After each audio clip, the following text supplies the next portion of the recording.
Прославуваме Боже величествен, го жртвува.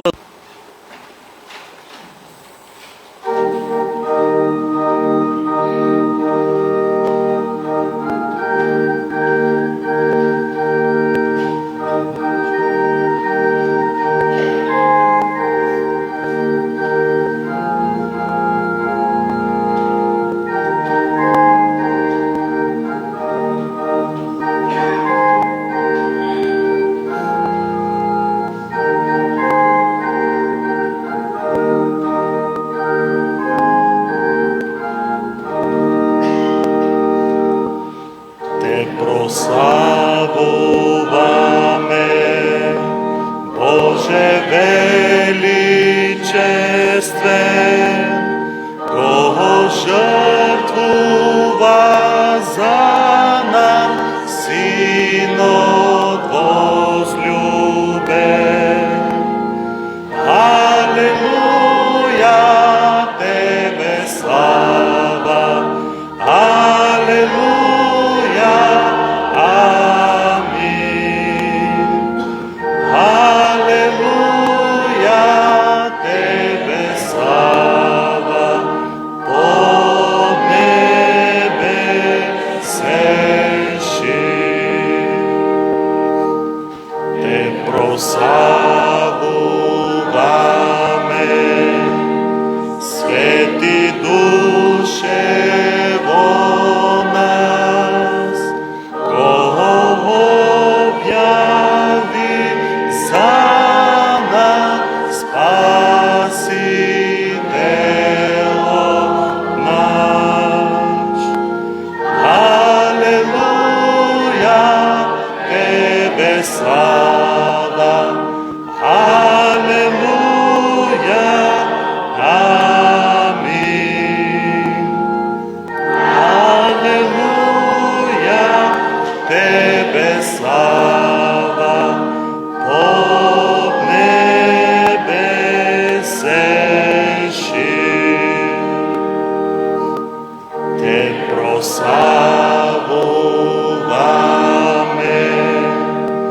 о Исусе Христе, Ти невино јагне грев наш понесе. Алелуја, Тебе слава, алелуја, амин.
От Божието Слово ќе го прочитам Псалмот број 48.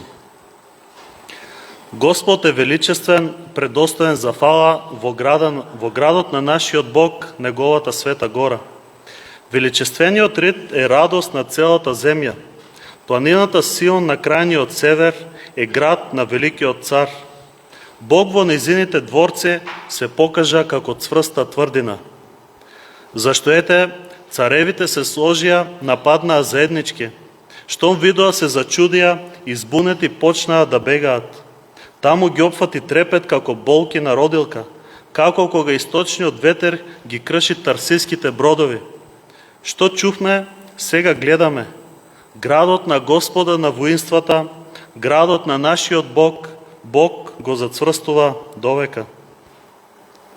Си спомнуваме, Боже, за Твојата благост среде Твојот храм. Како Твоето име, Боже, така и Твојата слава стигнуваат до крајот на земјата. Твојата десница е полна со правда. Нека се весели Сионската гора, нека се радуваат јудините керки заради Твоите судови. Обиколете го Сион и поминете преку него. Пребројте ги неговите стражарници. Погледајте ги добро неговите утврдувања. Разгледајте ги неговите дворци, за да им раскажувате на идните поколенија. Таков е Бог, нашиот Бог, за секогаш и довека. Тој ќе нараководи дури до смрт. Да се исправиме, да се помолиме.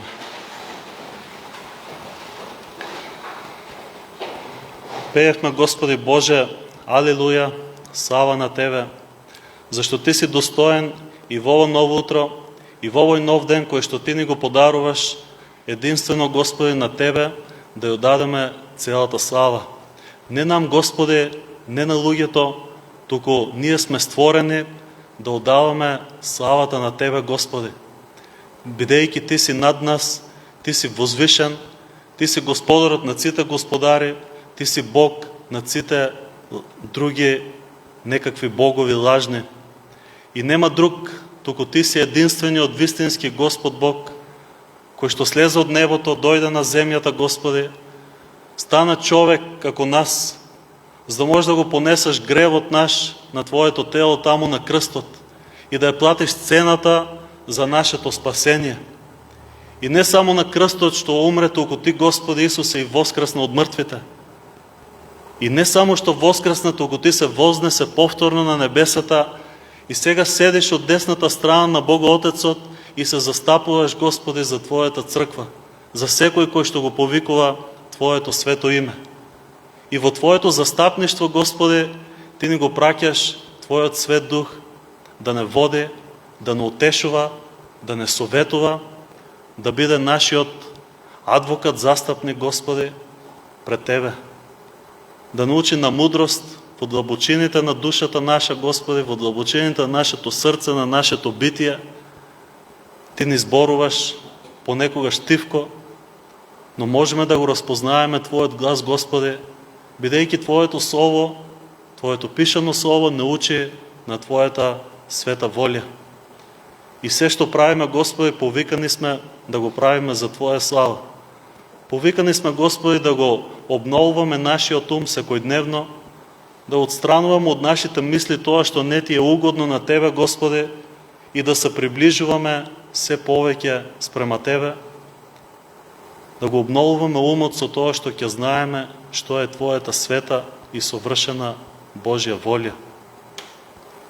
А Твојата света и совршена волја е никој да не погине, туку Ти даваш можност за секој да дојде, да се покае, Господе, од своите собствени гревови, да го исповеда гревот пред Тебе и да најде спасение, Господи, кај Тебе.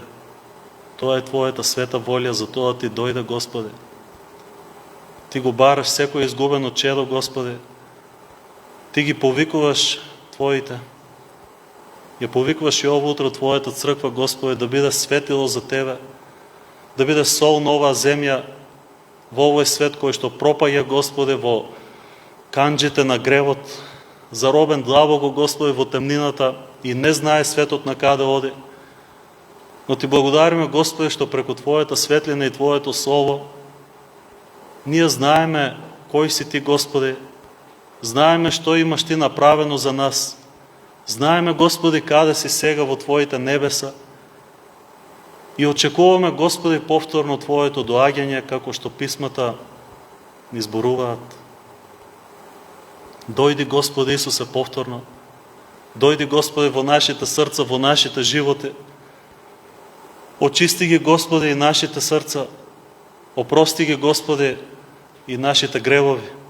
И ово утро, Господи, обнови го нашето заедништво со Тебе, преку силата на Твојот Свет Дух.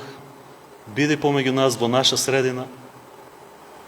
Нека се што правиме, секоја молитва што е искажена, песните што ги пееме, текстовите што ќе ги читаме, нека биде, Господи, водено преку Тебе, нека биде за слава на Твоето име. Се тоа го бараме во името на Исус. Амин.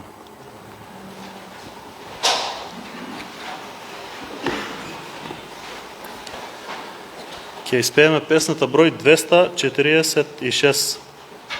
Полн со тага ранет душа, Боже, идам кај Тебе. Гревот тежок јас го носам, барам спас јас во Тебе.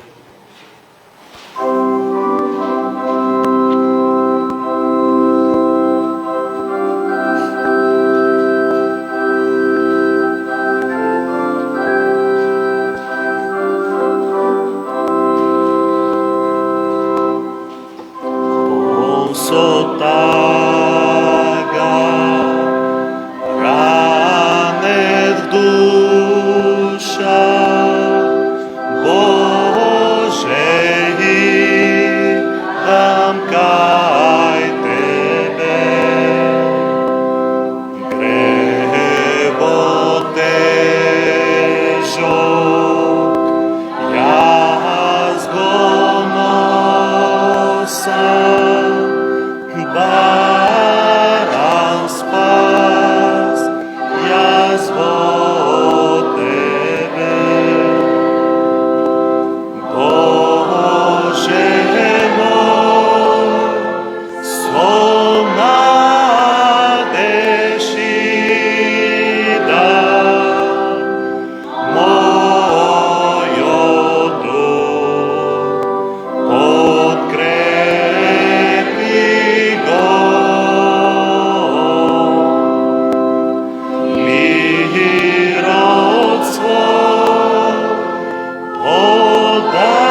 Сите вас ве поздравувам ова неделно утро во името нашиот Господ и Спасител Исус Христос. За Негова слава ќе продолжиме понатаму со Божјото Слово, да се охрабриме сите заеднички и да послушаме тоа што Божјото Слово има да ни каже.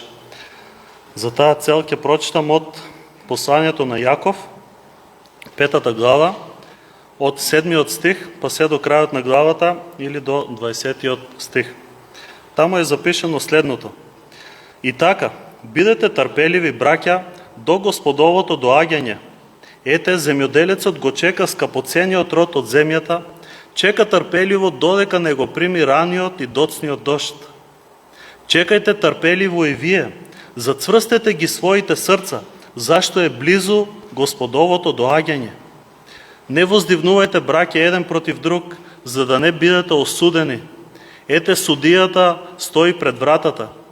За пример на зострадањата и на долго трпението земете ги, браќа, пророците, кои зборуваа во Господово име. Ете, блажени ги наречуваме оние кои претрпеа. Чувте за трпението на Јов, а видовте како Господ го заврши тоа, зашто Господ е многу милостив и сочувствителен. А пред се, браќа мои, не колнете се ни во небото, ни во земјата, ниту со некаква друга клетва.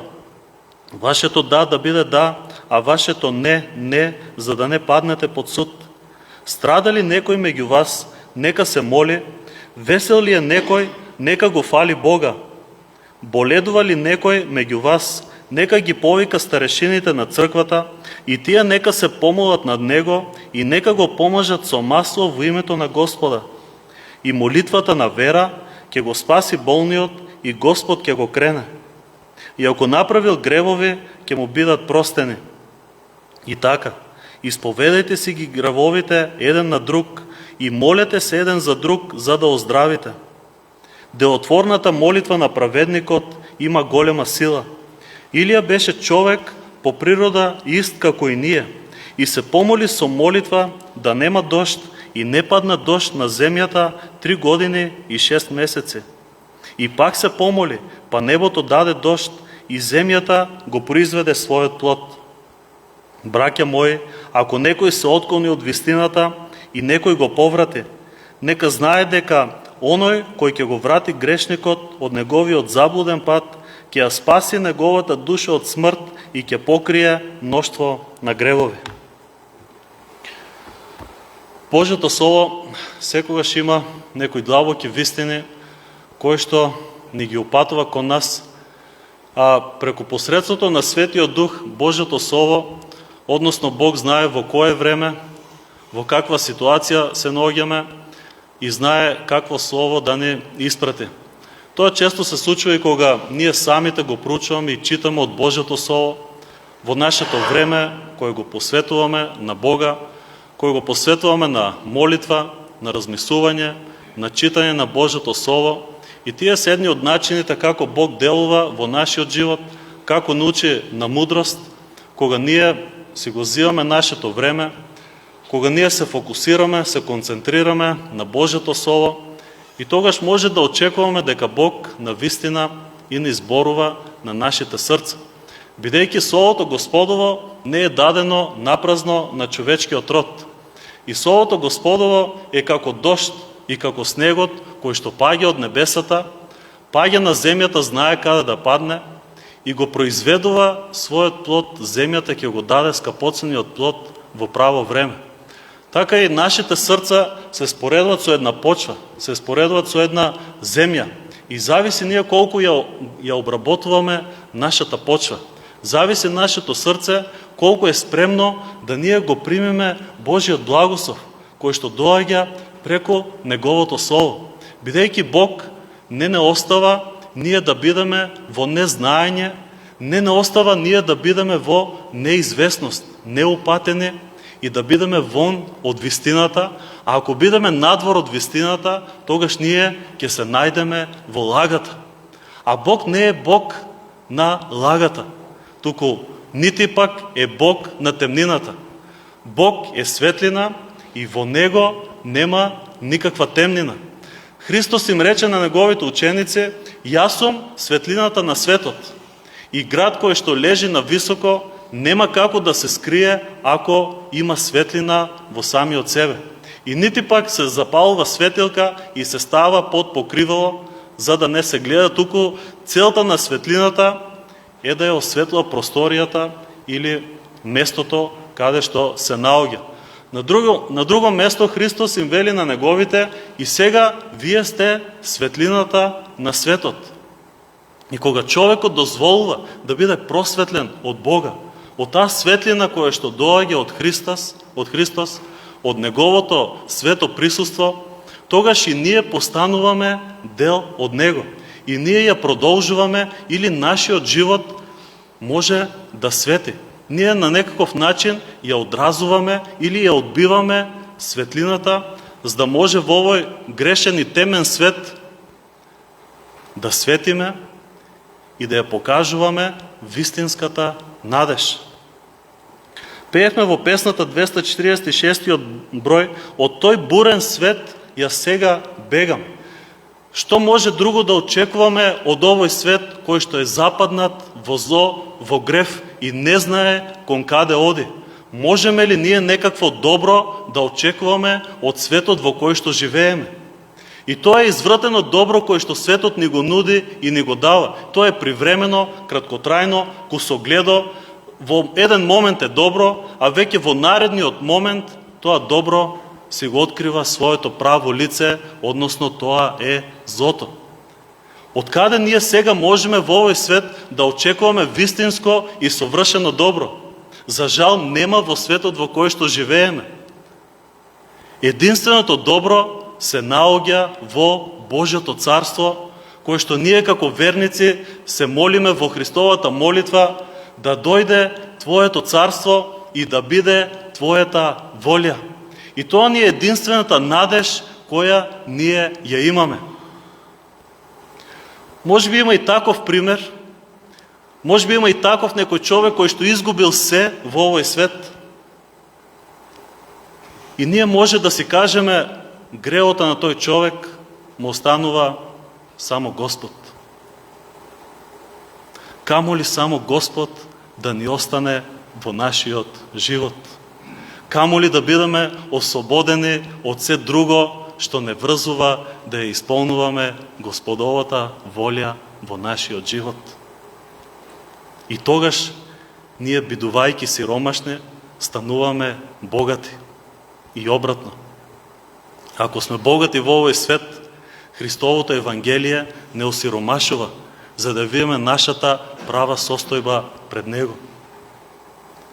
Камо ли само Господ да ни биде се во нашиот живот? Камо ли да нема ниту трошка темнина во нашите срца и целосно да бидеме просветлени преку Евангелието Христово? Камо ли Христос да не исполнува во нашите мисли, во нашите срца, во нашето зборување, во зборовите, во нашите усти, во нашите раце, тоа што го работиме, во нашите нозе, каде што одиме? Камо ли Христос да ни биде се во се? Има стадиум, има фази и во верата, има и созревање. И апостол Павле самиот ќе каже: кога бев дете, размислував како дете, зборував како дете, но кога пораснав, кога созреев, го отстранив детинското од мене. И не дека сум стигнал до совршенството, но понатаму гледам напред и тоа што е позади мене го оставам и го заборавам на некаков начин и трчам кон целта на горното призвание, на горниот повик, трчам кон тој венец на животот кој што Господ им го ветил на сите што остануваат верни на Него. Во Јаковото послание, интересно е, во Божјото Слово нема да најдеме некои примери за совршенство. Тие се многу ретки. Иако самиот Христос не повиква: бидете совршени или бидете свети, како што и вашиот Отец небесен е свет и е совршен. И тука контекстот е даден во тоа дека Бог им дава сонце и им дава дожд и ги благословува и добрите и лошите, и праведните и неправедните, и верните и неверните кои што се во овој свет. и неговото сонце ги осветлува и ги затоплува сите. Правете им добро и на непријателите, и на тие што ве гонат, и тие што ве мразат, молете се за тие што ве прогонуваат. И на тој начин, на вистина, ќе бидете синови на вашиот Отец Небесен. И во тој контекст е кажано тоа: бидете совршени, како што е совршен вашиот Отец Небесен. Но еве, посланието на Јаков дава еден човечки пример на совршенство, и тоа совршенство во верата. И го спомнува Авраам како таткото на верата во втората глава од посланието, каде што објаснува дека верата без дела е мртва и не можеш да имаш дела достојни пред Бога ако немаш вера. Изборува за делотворна вера и објаснува како делата на Авраам содействува со неговата вера и обратно, како верата што имаше го тераше кон дела да направи, кон таа жртва. И така вика, неговата вера стигна до совршенство. И Авраам беше спремен и своето најмило и својот син да го даде и да го жртвува пред Бога. Јаковото послание е едно многу практично послание. Може би некој ќе си каже, дури од реформаторите има и такви коментари за него, дури го стават на страна да не биде дел од инспирираното Божјо Слово, бидејќи отвара една тема која што некако не им се допаѓа, само оправдание по вера, само писмо, само оправдание по вера и така натаму, но Јаков ни објаснува каква е таа вера која не спасува, каква е таа вера која не оправдува. И самиот Авраам беше оправдан без делата на законот и беше оправдан преку верата. Но кај Авраам беше верата стигнала до совршенство. И тој не чекаше со скрстени раце и дигнати нозе и ќе чекаме сега избавувањето од Господ, туку неговата вера го тераше на акција на делотворење. Во 7 стих, како што читавме од 5 глава на Јаков, и така бидете трпеливи се до Господовото доаѓање. Ние некојаш ќе си кажеме во овој живот ќе дојдат некои проблеми, ќе дојдат некои страни, некои тешки ситуации и ние си велим имај трпение, ќе биде подобро. Да, можеби тие ситуации ќе ги нема. Утре заутре можеби потешки, можеби полесни случаеви. Секојаш ги има исто така и благословите во нашиот живот, но секојаш го има и тој дел на тестирање, на испитување. Со искушенијата треба да се справиме. Но не може да трпиме за да очекуваме од овој свет нешто добро и совршено. Не, тоа нема да дојде. Јаков ни објавува дека ние треба да бидеме трпеливи до кога? Се до Господовото доаѓање. Тогаш совршено се ќе биде средено.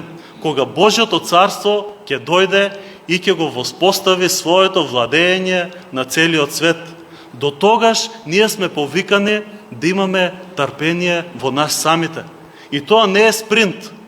И тоа не е доаѓа Господ поручек и сега на нас ќе не фати паника и стресови и што и како да правиме и така натаму. Туку тоа е еден маратон, тоа трпение го објаснува и го обликува целиот наш христијански живот. Тоа е трпение кога ние не само што чекаме со скрстени раце, туку примерот се дава на една многу активна струка и тоа е земјоделството. Јаков го зима земјоделецот како пример на чекање, пример на трпение. А ние знаеме, барем, не треба да ни се објаснува дека тоа е една многу активна професија. Нема денови на одмор, нема временски непогоди, всушност кога има непогоди, тогаш треба и најголема активност да има. Има големо трпение од засејувањето на семето, па се до берењето на плодот. И земјоделецот е директно изложен на влијанијата на природата. И колку и да сака некои работи да ги убрза, тој не може. Знае дека тоа не е под негова контрола. И така ни го дава примерот и во духовна сфера сега, некои нешта не се под наша контрола. Некои нешта требаат одгледување, треба грижа, треба внимание, треба раст. Пред се мисли за нашето срце. Како ние семето што е посадено Божјото Слово во нас, како од интелектуалниот дел да влезе внатре во нашето срце, да стане дел дури и од нашиот крвоток. Како да размислуваме ние постојано, да се водиме дењи и ноќе, да размислуваме на Божјото Слово и во се што правиме, Бог ќе ни покажува како ние тоа да го работиме. Чека да го прими раниот и доцниот дожд. Овде пред се мисли за светата земја, за Израел, бидејќи поголемиот дел од тоа е пустиња и нема постојано врнежи, но има само во есента раниот и во пролета доцниот дожд. И тоа било многу важно за земјоделците кои што занимавале со одгледување на пченица. Кога во есенскиот дел треба да ја засееш, ти треба влага, ти треба дожд, за да може семето да рте, а пролета ти треба за да може да се развие, и после веќе во летото настапуваат 5-6 месеци пустинска жега, кога тоа семе треба да втасе за ждиење. Кога семето, кога пченицата ќе почне да пука од жешкото, и тогаш е втасано веќе за жниење. Осем во еден дел од Израел, тоа е северниот дел, каде што е планината Хермон, висока планина, и таму има снег, и од тој снег постојано има некакви извори, некакви течења на вода надолу кон долината, и од таа влага што ја прима таа долина, таму има лозје засадено, и таму е регионот од Израел каде што лозјето најдобро успела. Додека во другиот дел од земјата е пустински и се одгледуваат други култури. Понатаму, како пример, ги зима за долго трпение и за зло страдање, вели земете ги пророците, кои што зборуваа за Господово име, и тие претрпеа штета во нивните животи. Знаеме дека пророците беа луѓе кои што ги повика Господ во право време, кога Божиот народ беше застранувал од Божјата волја, од Божјото Слово, од Божиот закон, од наредбите кои што Бог им ги дава, од петокнижието, од Тората. Кога се отстрануваше народот Божи, Бог се грижеше за народот свој и повикуваше луѓе кои што се спремни, кои што не се грижеа за сопствениот углед, нити живот, нити што ќе кажат другите. На нив им омилел Господовиот закон. И тоа беа луѓе кои што сочувствуваа со народот, кои гледаат дека Божјата казна ќе дојде, како што Бог и ги предупреди, ако не се обратат, не ги заборават своите грешни патишта и не се обратат кон Господ Бог, тие сочувствува, има жал за народот. Но за жал, народот тие пророци многу ретко ги разпознаваше. И пораката што тие ја дава, тоа беше Божјото Слово. И во тоа се разликува пророците од вистинските, од лажните пророци. Тие секогаш зборуваа така вели Господ или Господово Слово е. И тоа се разпознаваше. Кога Божјото Слово доаѓаше врз некој пророк, го водеше, го носеше Божјиот дух и зборуваше тоа што беше времено, тоа што требаше народот да го слушне.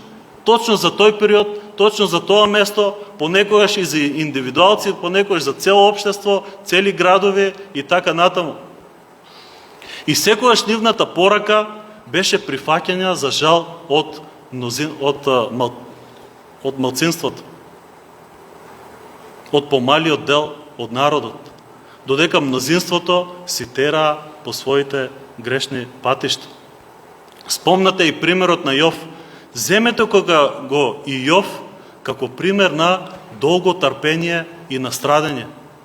И сите гледаме како Господ го заврши тоа. И Јов во својот живот имаше ран дожд или својата првобитна состојба, помина низ зимата, помина низ тоа страдање и потоа дојде и касниот и доцниот дожд во неговиот живот. и го произведе плодот, скапоцениот плод од земјата. Ако така можеме да споредиме, тоа е неговата втора состојба и вториот благослов кој што Јов го доби од Бога. Но што ако дојде дождот, што ако Божиот благослов дојде, а почвата не е спремна? Тој може само да направи штета. Затоа и земјоделецот, ако има најави, знае кога ќе дојде дождот, ќе го изора, ќе ја припрема, каналите ќе ги отвори, тревите ќе ги среди, за да може дождот стварно да падне на место и таа земја, таа почва да го прими дождот како што треба. Господ е многу милостив и сочувствителен. Јаков го објаснува Господ.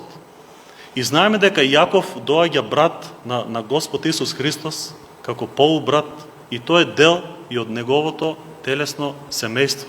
И не само брат, туку тој го слушна повикот и влезе во службата да биде апостол.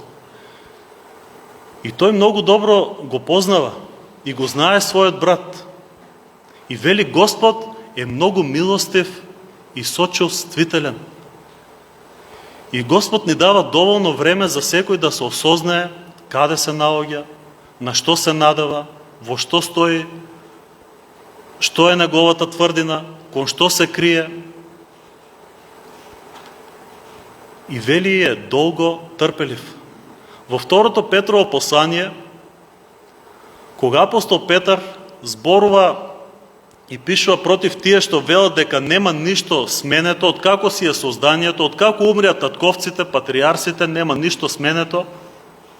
И кога е тоа Господово повторно доаѓање? Бидејќи ова е темата овде, бидете трпеливи до Господовото доаѓање. И Петар ја отвара истата таа тема и пишува. И се спротивставува против тие што се подигруваат дека од тоа нема ништо. Ево од кога знаеме за светот, за созданието, се нема ништо сменето. А Петар им одговара и вели, Господ не го забавува тоа што го ветел. Иако на нас тоа не изгледа дека Господ забавува. Има една народна поговорка, Господ бави, но не заборава. Но тоа не е библиски. Господ ништо нема да забавува. Туку тој го покажува своето долго трпение. И вели еден ден за Господ е како 1000 години и обратно 1000 години за Господ се како еден ден. И ако знаеме дека од кога Христос отиде на небото околу 2000 години до сега, и пресметаме колку години се тоа, ако секој ден е 1000 години, доаѓа некаде 730 милиони години Божјото долго трпение чека. Ако така споредуваме како што апостол Петар не учи дека огромно, долго е Божјото трпение кога станува збор во однос на казната на гревот. Господ чека милиони години за него, тоа така изгледа. Чека зошто? Бидејќи не сака ниту еден да пропадне, туку секој да добие шанса да повика кон спасение. Но од друга страна, мечот има две острици и Петар вели, но 1000 години се како еден ден, а тоа значи како некни во петокот Христос да отиде на небото, тоа е исто за Бога. Како 2 дена да имат само поминато. И нема да има забавување. И кога треба да се решиме, треба да се решиме. И нема време за одлагање. Милионите само го објаснуваат Божјото трпение и ни го откриват каков е Божјиот карактер. Но нема забавување кога Господовото слово го слушаме, тоа е времено и треба да се фати во приликата на тоа време во кое што е дадено, во можноста која Господ ни ја дава. Понатаму, како ние треба да се однесуваме, како активно да чекаме, како активно ние да трпиме се до Господовото доаѓање. Прво е зо страдање да примиме, да се поучиме од примерот на пророците, Јов овде е спомнат и така натаму, да не се колниме во ништо, нити во небото, нити во земјата кое што е над нас. Нашиот збор да биде да, тоа што ќе го кажеме не, да биде не. И понатаму, страдали некој меѓу вас, нека се моли. Радосен ли е некој, нека го слави Бога. Боледува ли некој меѓу вас, нека ги повика старешините во вашата заедница. И овде грчкиот збор боледува го дава контекстот претходниот стих 13, вика страдали некој меѓу вас. Не станува збор за некаква инфекција или некаква телесна болест, да некој е кутнат и паднат од болест и не може да стане. Пред се мисли на некакво страдање, на некој човек кој што бил активен, кој што служил на Господ, ја извршувал неговата волја, но во еден момент тој човек започнува од различни причини да страда, да се повлекува и на некаков начин да легне на својата постела и да нема можност, да нема сила повторно да се крене. Иако тоа многу едноставно е напишано и така не изгледа. Боледува ли некој меѓу вас, викни ги старешините, ќе положат раце над него, ќе го помазат со масо и молитвата ќе го крене, болниот. Нима неколку услови Словото Божјо ни дава за тоа да стане вистина и да стане реалност кога некој страда и е во таква тешка ситуација. Првично, не е тоа некаква инфекција, некаква телесна болест. Второ, старешините, довербата која треба да имат старешините еден со еден, и тоа е условот. Вели, исповедајте си ги греовите еден на друг, не пред сите, еден на друг. Молете се еден за друг. И во таква една заедница, во такво едно општење, во таква една делотворна молитва и сигурност во верата, дека Господ е тој што лекува. И ако се соберат старешините и отидат кај тој кој што страда и ги положат своите раце на него и го помажат со масо, не дека масото не станува збор за некаква магија или има исцелителна моќ, не. Тоа е доказ дека Господ има право над физичкиот свет, физичкото создание, кое што е негово. Но само кога има договор, кога има согласност и кога има едномислие. Во втората глава на Дела апостолски, сите беа во еден акорд, во една мисла апостолите, кога Светиот Божи Дух дојде врз нив. Сите беа постојани во молитвата, во постот и во чекањето на ветувањето од озгора. И во тој момент, кога сите беа наштимани, сите свиреа една иста музика и пееја една иста песна, кои ги наштимаа своите животи, се посветија тие 10 дена на тоа ветување на кој што Христос им го даде. И тогаш дојде. И овде има позадина на тоа, боледува ли некој меѓу вас, нека се помолат ке и Господ ќе го крене. Има некои услови. Не е тоа така едноставно. Ако нема едномислие, ако нема доверба, ако нема сигурност во верата дека Господ ги крева тие што страдаат и дека повторно ќе го врати во својата состојба, и ако направил грев, ќе му го прости гревот. Тие се условите кои што старешините треба да ги исполнат, за ако навистина сакат да помогнат на некој кој што бара помош. Не на било кој, некој кој што е свесен за својата состојба. Некој кој што бара исцеление.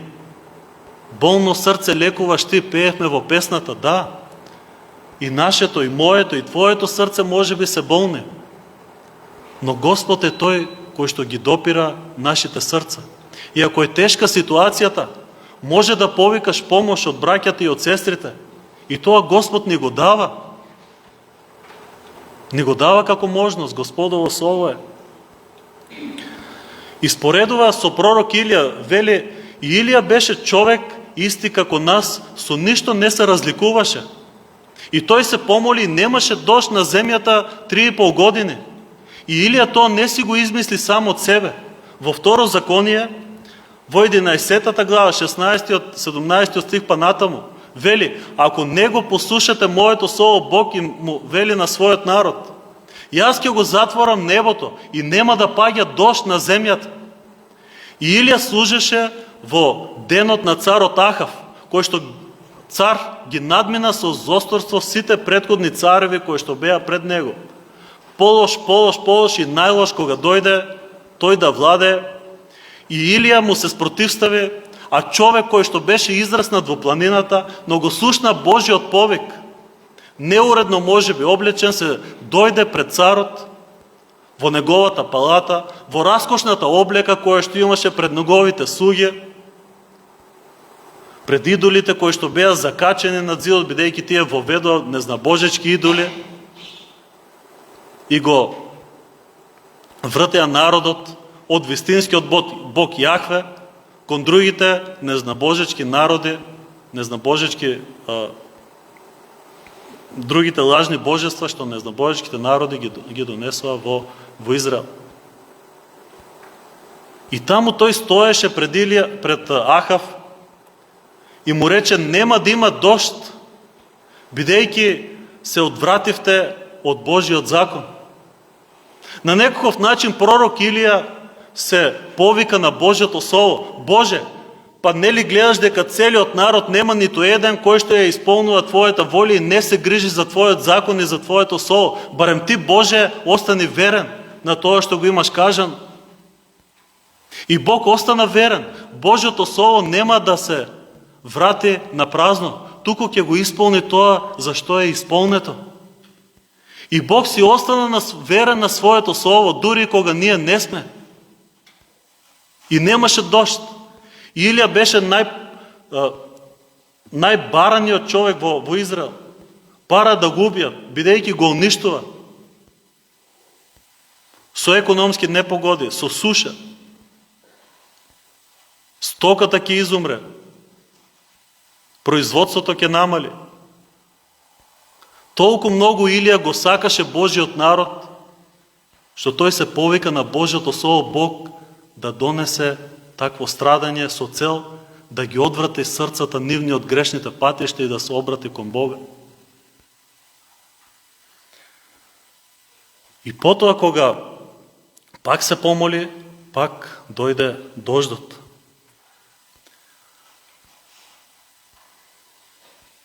И споредбата е дека Илија е човек по природа ист како и ние.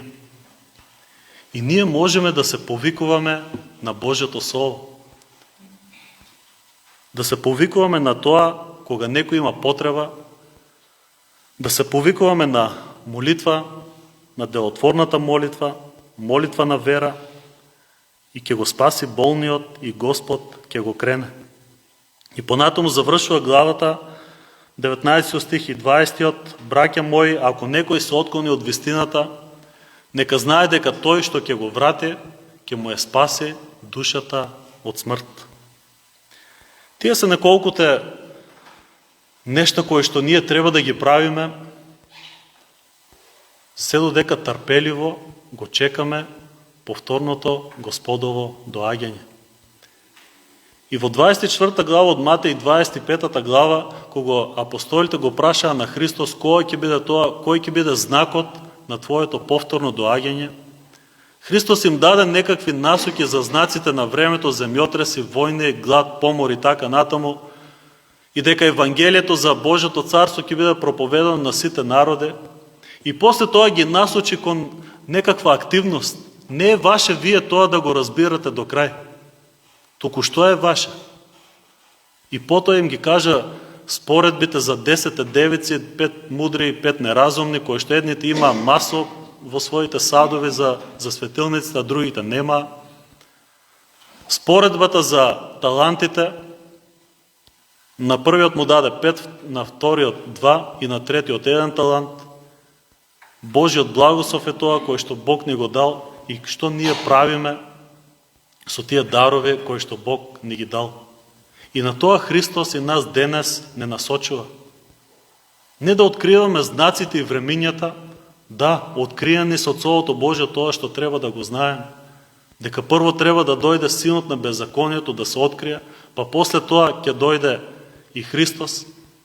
И за тие што го чекаат, Христос не доаѓа како крадец во ноќта. Ако чекаш некого, ти го очекуваш да дојде. Но крадец во ноќта, овде се мисли за неопатените и за неверните.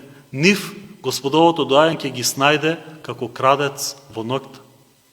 А ние кои што се повикуваме на Господовото име и кои што ги припремаме нашите животи на таков начин, со долго трпение, со молитва, со активно служење, ние сето тоа треба да го правиме и преку тоа да го очекуваме Господовото доаѓање.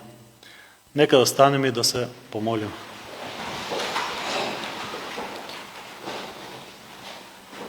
Господи, Ти благодариме за Твоето Слово. Ти благодариме, Господи, што Ти си близо и Ти доаѓаш повторно да ги земаш Твоите. И Ти ни оставаш насоки и правила, Господи, што да правиме, како да се однесуваме, Господи, како да ги припремаме нашите животи и на тие што се потреба околу нас, на кој начин да им помагаме. Со цел да се избавуват нашите души, Господи, од смртта и да се насочуват кон спасението кое што Ти ни го даваш. Амин.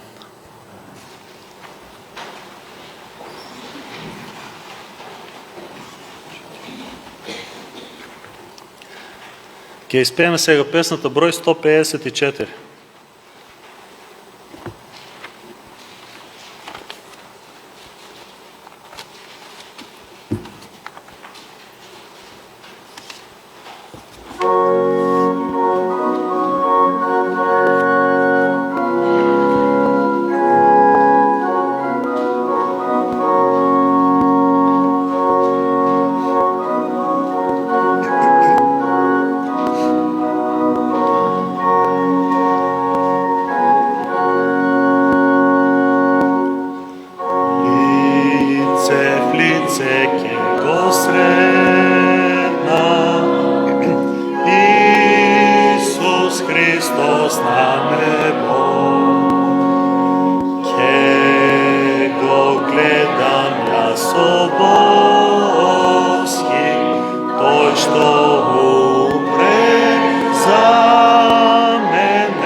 Таму горе в небото.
Сега децата ќе ги слушнаа.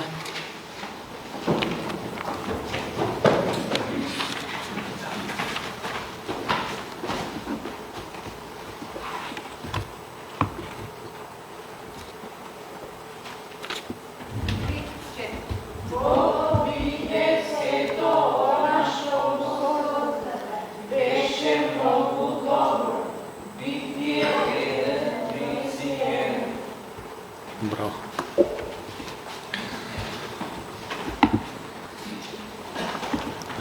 Информација да дадам за во сабота на 12 ќе има промоција на младинска песнарка во Скопје, во нашата црква. Само не добив информација во колку часот ќе биде тоа, сестра Невенка, ако има информација, нема, значи може да се информираме дополнително. Значи ова сабота во нашата црква во Скопје ќе има промоција на младинска песнарка, на христијански песни. Наредната богослужба станува исто така во недела во 10 часот и за крај ќе се исправиме и ќе завршиме со песната број 1.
Благодата на нашиот Господ Исус Христос, љубовта на Бога Отецот и заедницата на Светиот Дух нека бидат и останат со сите вас сега и во сите векови. Амин.